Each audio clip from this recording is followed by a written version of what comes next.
Para la misma época en que Kant hallaba la manera de fundamentar racionalmente normas morales con validez universal, en Inglaterra, siguiendo la tradición empirista, se desarrollaba la escuela utilitarista integrada por Bentham y John Stuart Mill, que van a proponer una ética de base empirista.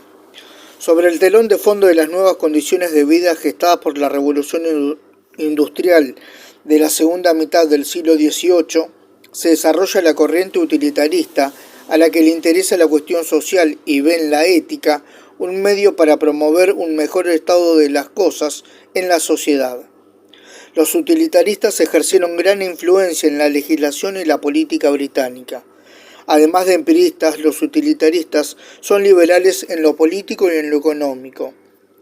El liberalismo político, heredero del pensamiento de la Ilustración, sostiene que los derechos individuales, el derecho a la vida, la libertad de prensa, religiosa, por ejemplo, la propiedad privada, etc., deben ser preservados a toda costa.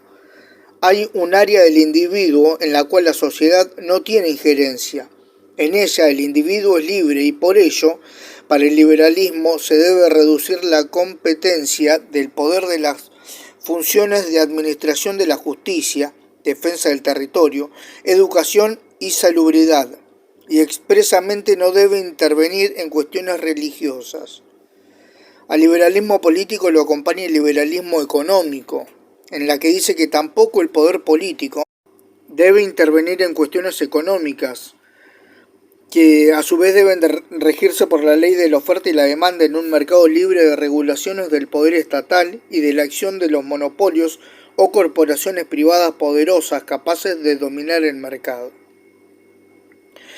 Aunque en principio liberalismo político y liberalismo económico pueden considerarse complementarios, para el primero es la persona la que debe ser protegida, mientras que para el segundo los derechos fundamentales corresponden a la propiedad privada. Bentham enunció el principio fundamental de la escuela que dice la mayor felicidad para el mayor número. John Stuart Mill, hijo de James Mill y autor del utilitarismo, agrega que se entiende por felicidad una existencia integrada por momentos de exaltación, dolores escasos, transitorios y muchos y variados placeres. Se trata entonces de una concepción de la felicidad de tipo burgués, antirromántica. De todas formas, más importante que la idea de felicidad es el principio establecido. De acuerdo con el mismo, la acción moralmente buena es la que tiende a producir mayor felicidad, o según el caso, menor infelicidad, no para el sujeto que obra, sino para todos los seres humanos.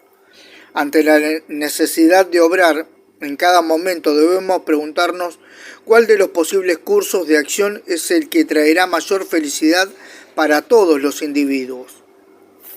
Debe hacerse notar que no existen preferencias por la felicidad inmediata como contrapuesta a la felicidad remota, sino que simplemente en el caso de la felicidad remota disminuye la probabilidad de obtenerla.